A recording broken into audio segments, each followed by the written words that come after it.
Hey guys, Jonty Hikmet here. Welcome to my channel. In today's video, I wanted to speak about the differences and the similarities that people are going to experience in the pain relief process. There are very clear things that everyone has to do, similarities. You have to find a way to acknowledge and allow how you're feeling. But the differences for people is it's going to be on different timelines. There's going to be slightly different variations for everyone. So let's go into it a bit. I'm going to start with the differences and then with the similarities because I think that's a nice way to go about things. Starting with the differences, number one is timeline. Everyone's going to be on a different timeline. Some people read the mind body approach books and they get better. You know, these unicorn people. I call them unicorns because I wasn't one of them. Maybe I'm a bit jealous that I wasn't one of them. Some people can read a John Sarno book or an Alan Gordon book or Dan Buglio book, all the people that have books these days, and they can read it and they can go, that's me, that's amazing. I'm going to do this now. And then they just get better. That's amazing. They're on that timeline. Read a book and get better timeline. Some people, most people, including myself, need to learn some tools and start doing them for a while. Some people it takes a couple of weeks, some people a couple of months. Some people even a couple of years, depending on what they have to do. I know maybe you're watching this, I don't want to scare you and you to think, oh no, is this going to take me a couple of years? But everyone is on different timelines. And that's not only whether or not someone's consistent. If someone isn't consistent using the tools you have to use to get better, then of course it's going to take longer. But even if someone's consistent, it can very well still take a while. These tools are quite challenging and often quite counterintuitive. They'll feel quite counterintuitive when you're doing them. So it can take time. And everyone's on a different timeline. I really wanted to highlight that in this video. I know I've done a whole specific video about why this process takes time. Please watch that if you haven't done so already. I give all the different reasons why it takes time. So I'm not going to go into this now, but that's a difference for lots of people, and it's okay that that's a difference for lots of people. It's okay that we're on different timelines. If you're watching this, it's taking longer than you thought it would or whatever, you're exactly where you need to be right now. You're exactly on your timeline, and it's fine. If you need more support, then obviously reach out to community. It's number one. Like I said, I'm not going to go into it more. I did a whole other video about it. Other differences, I've written them down on the floor on my laptop. Differences for everyone is which tools work best. Like I said, and I'm going to get into in the similarities, we all have to find a way to acknowledge and allow emotions, but how we do so can be different for everyone. The most common ones we use, meditation and journaling, you've heard me speak about it lots of times. These tools can be very, very tricky to learn for people. Meditation can feel very boring. It can feel like we're not doing it right. It can feel like nothing's happened at the end. Journaling is very difficult for people to get to, including myself. Again, it can feel like we're not doing it right. It's very difficult to pick up the habit. Eventually, if you get enough support, if you do it enough, you'll start to pick and choose the tools that work best for you. And that can be different for everyone. For some people, believe it or not, it's not meditation or journaling, it's some other form of emotional acknowledging and allowing. I mean, those two tools are very unique because they really help you embody the emotions in a still space. But for other people, maybe they find a way to do it through movement. I don't suggest long term that movement be the way that you process emotions. Not that I have anything against using movement to do so. I think it's wonderful. But there may come a time when you're injured or where you can't use your body, and then you're fucked. Because now the way that you process emotions isn't as available to you, and now what are you going to do? I'm not saying that as a death sentence to you. I'm just saying meditation and journaling, what's unique about them and what's wonderful about them is you learn to process emotions in stillness. A very hard thing to do because a lot of emotions are very energetic. Anger is very thrashy. It feels nice if you want to discharge emotions in particular to move it. So to have to hold space for it in stillness is what makes meditation and journaling tricky, and it makes it enough that people don't really want to use it. But tools work differently for different people, different sorts of tools. I teach a specific type of mindfulness meditation. People may choose a different type of meditation that works for them, or different types of journaling. So that's number two. The tools that work best for everyone can be slightly different. How the tools feel, that's another difference. how the tools actually feel. For some people, I just mentioned emotional energy will feel big. For some people, they just feel kind of numb. They don't really feel a lot of emotional energy. For some people, when they do meditation and journaling, it doesn't feel intense. I've gotten scrutinized, not scrutinized. I've gotten asked in the past when I've done videos, I've said, or even, I've taught meditation for years and years now. I'll explain how the meditation process will look, but based on my experience, I'll explain like the emotion can get bigger, it can stay the same, it can lessen, and someone invariably will say, I can't feel anything at all. I feel completely numb in that area. Or, that's not my experience at all, what you just explained. And this is the thing about something like meditation and journaling. It's not only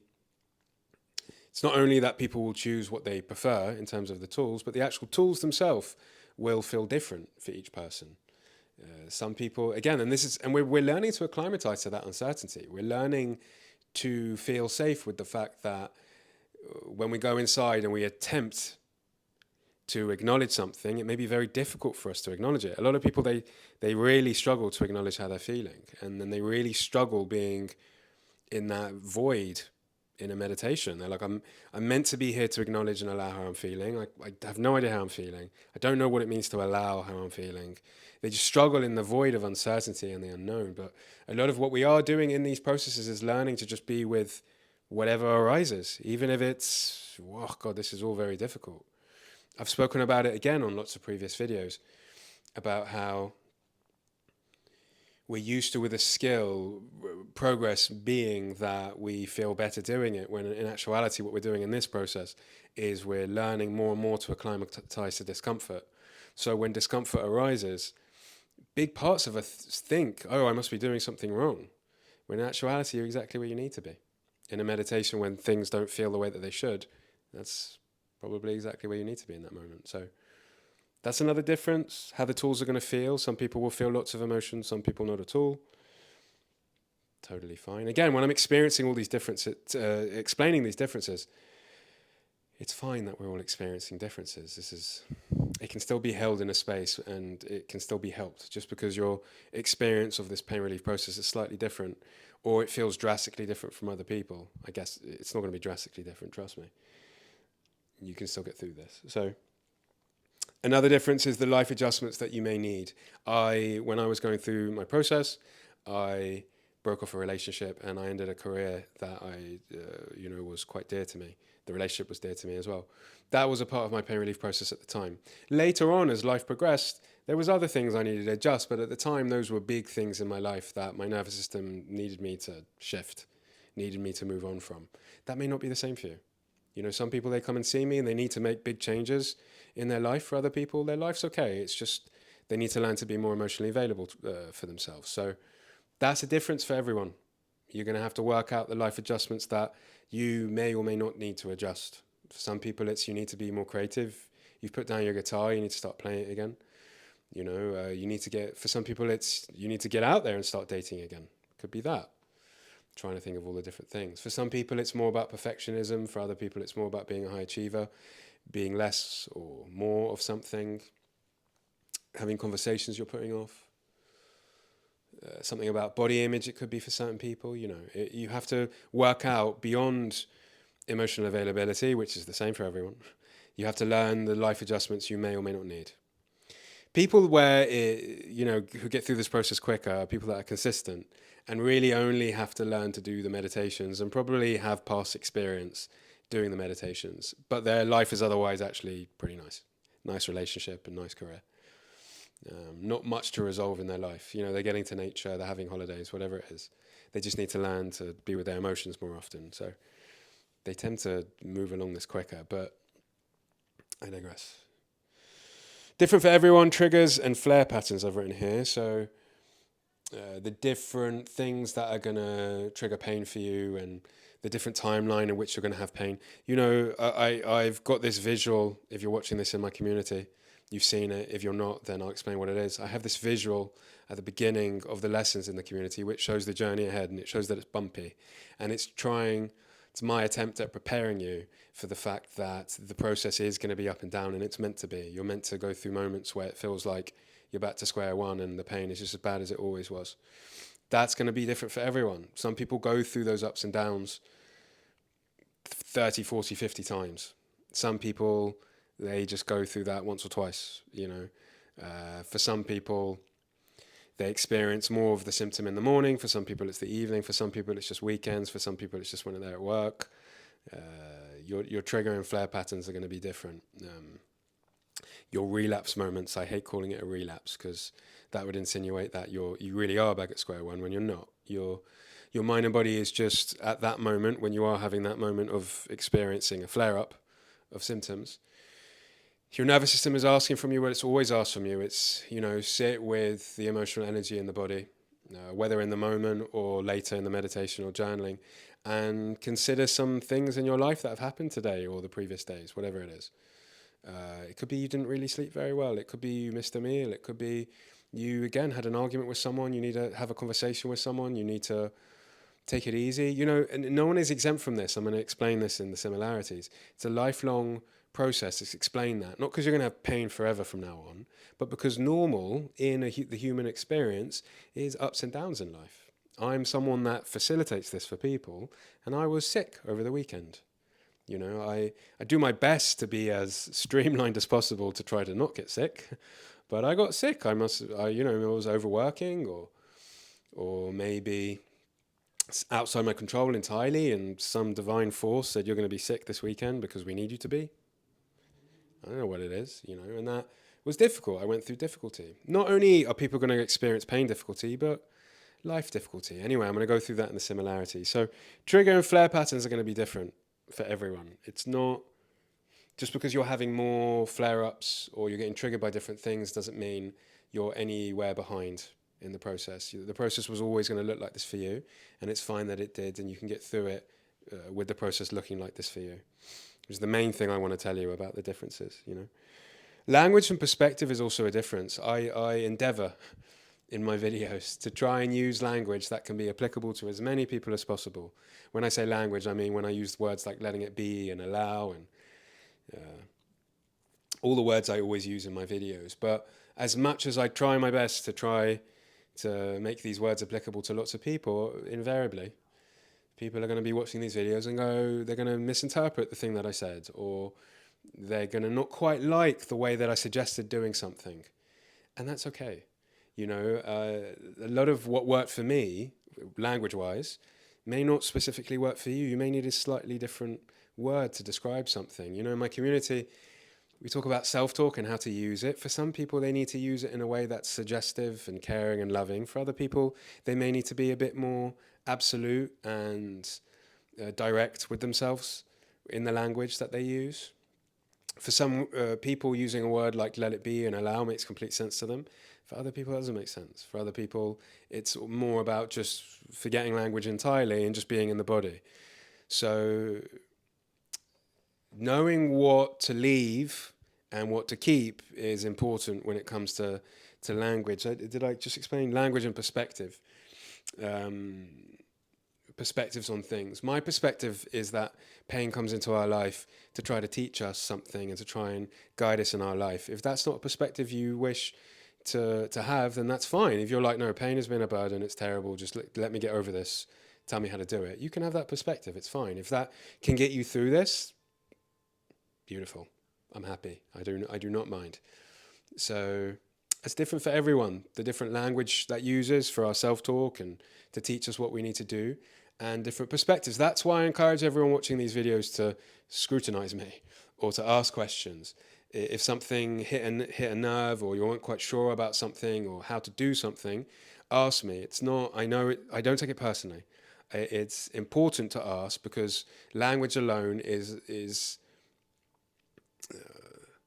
often not enough to describe the fullness of the process for everyone, all the differences for everyone, for how we're all experiencing this. So please ask questions, please scrutinize, please celebrate things that you liked as well. I like celebration, but that's a difference. Language and perspective. Motivation and readiness is the last thing that I wrote.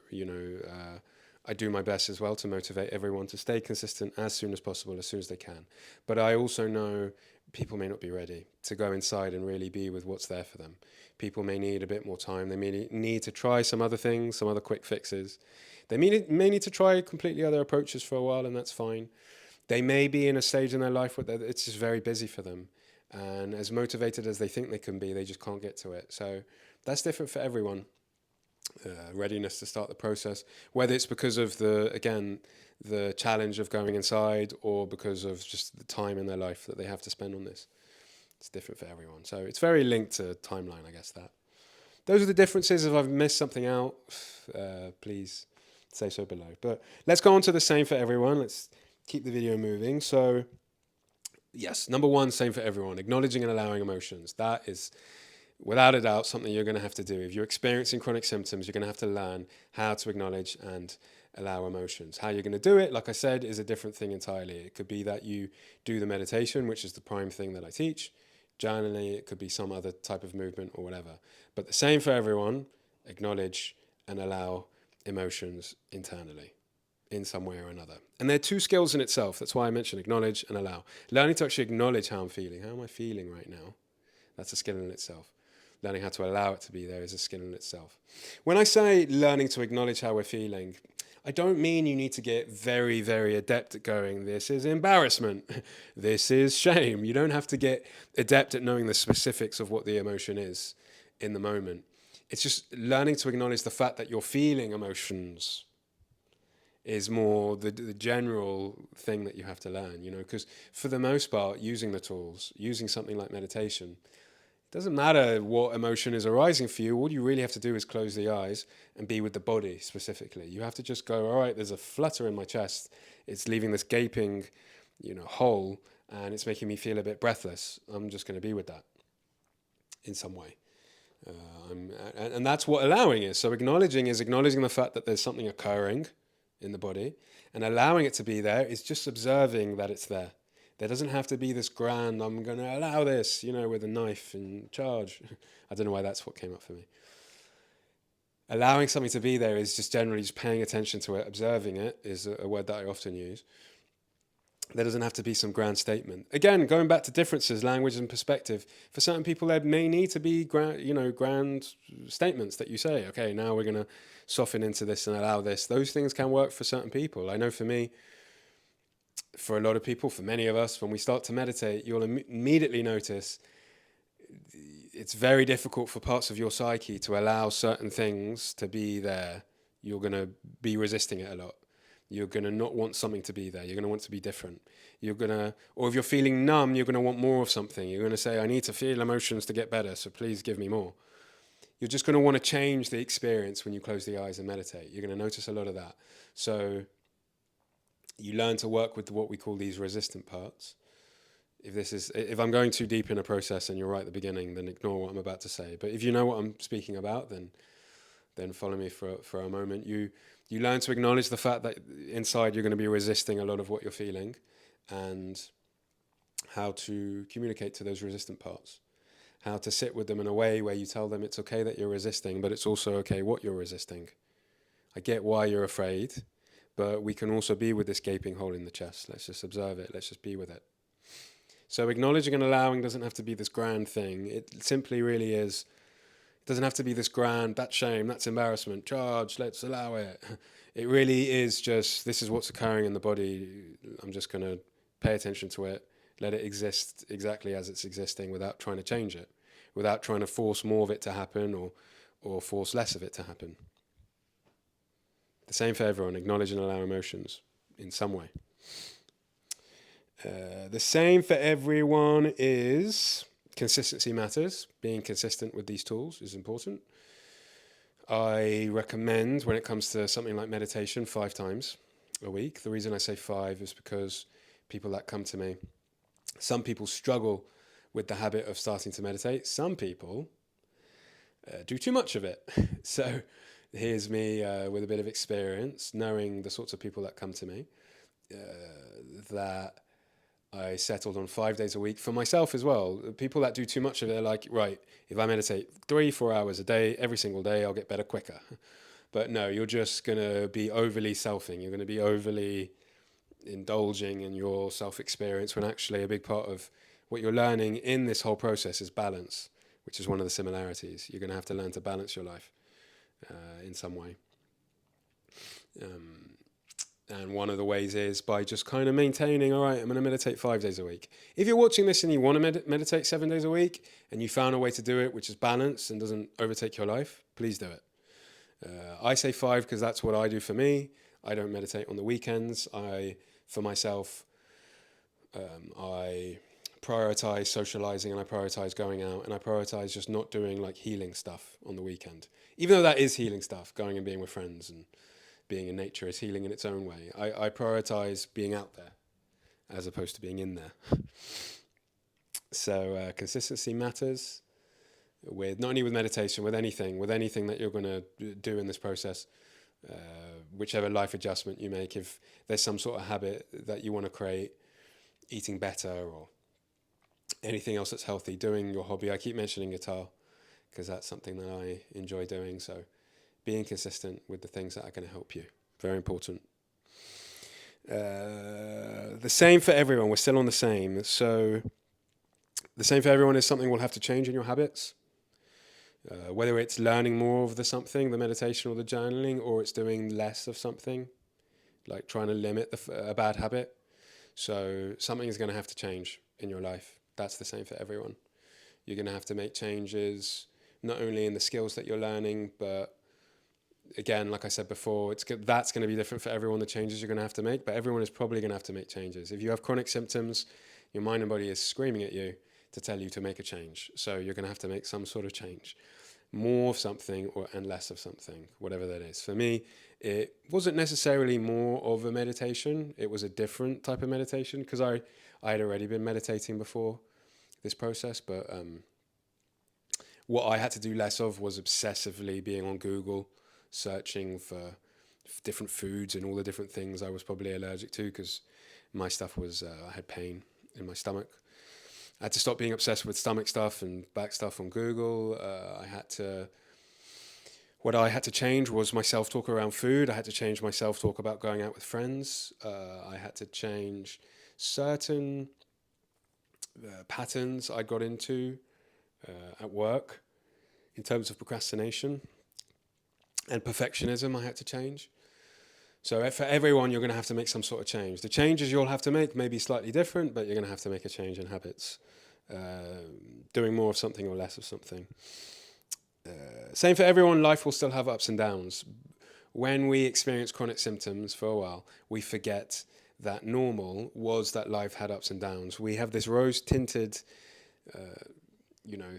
thing of what life once was. It was normal, it was clean sailing, I never had pain. That's not the reality. Life will still have ups and downs.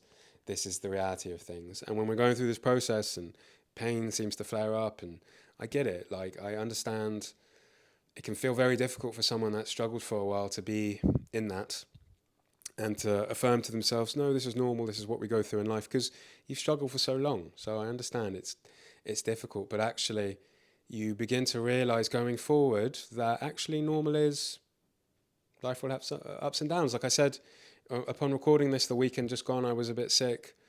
That was a down.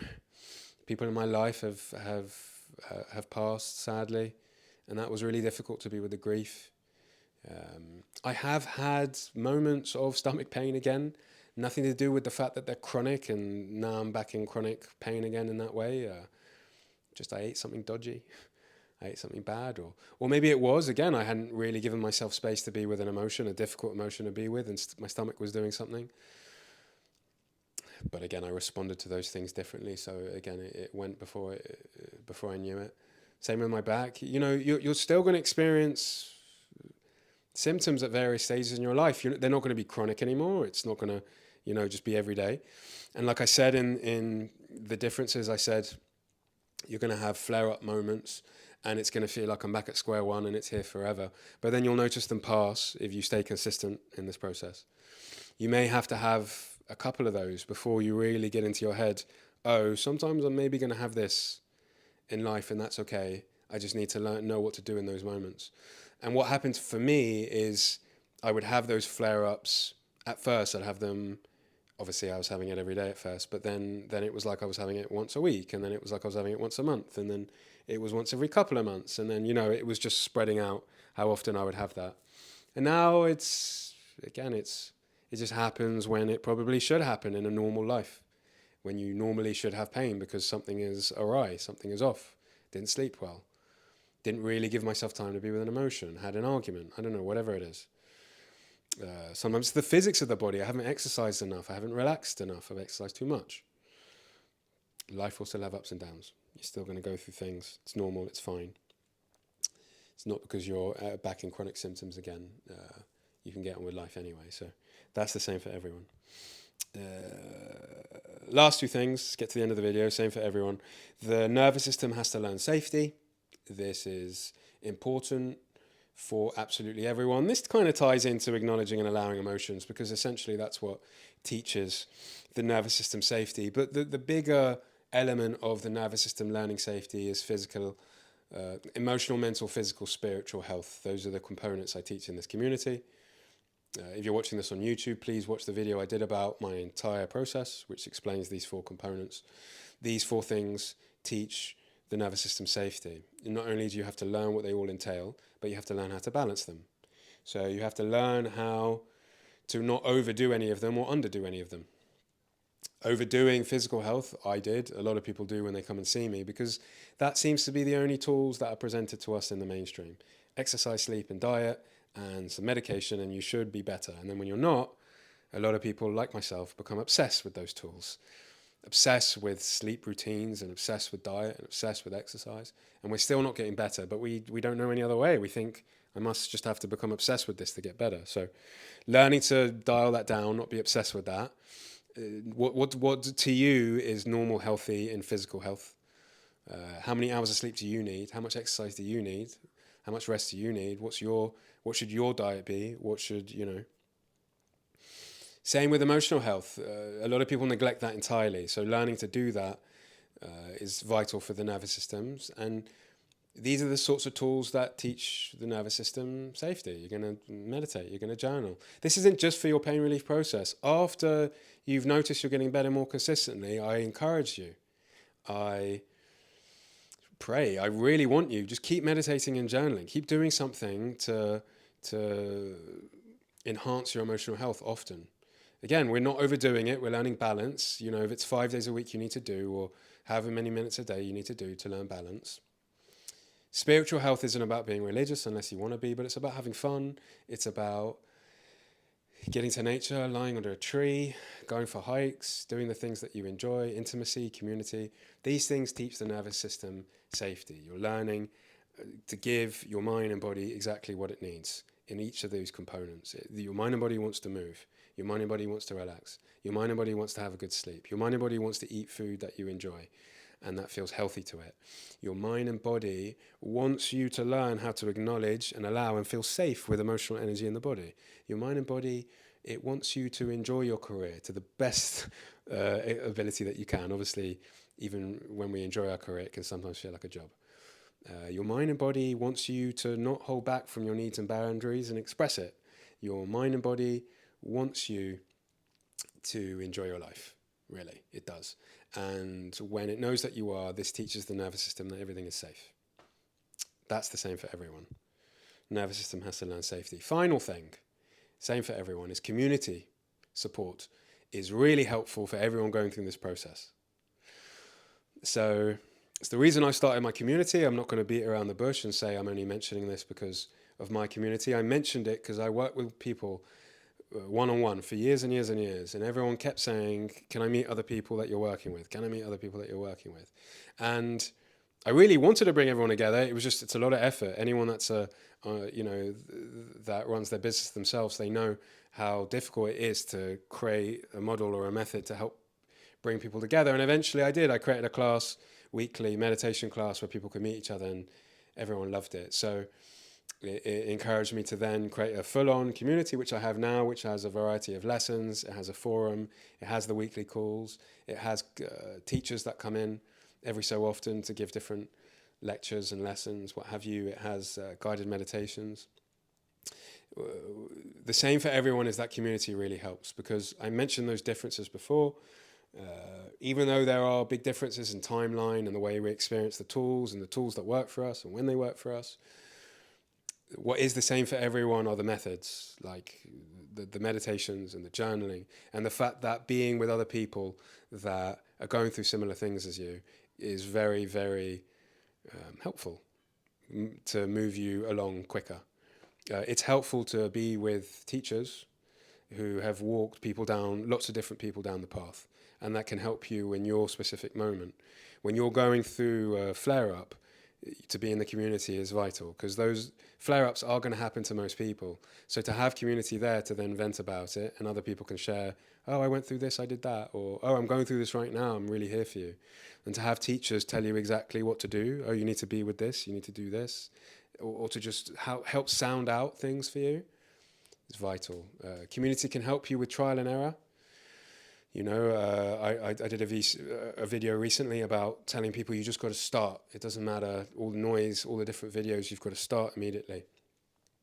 Community can just encourage you, give you accountability to just start and get things wrong, and be okay with getting things wrong. You need to work out what works for you and what doesn't work for you immediately.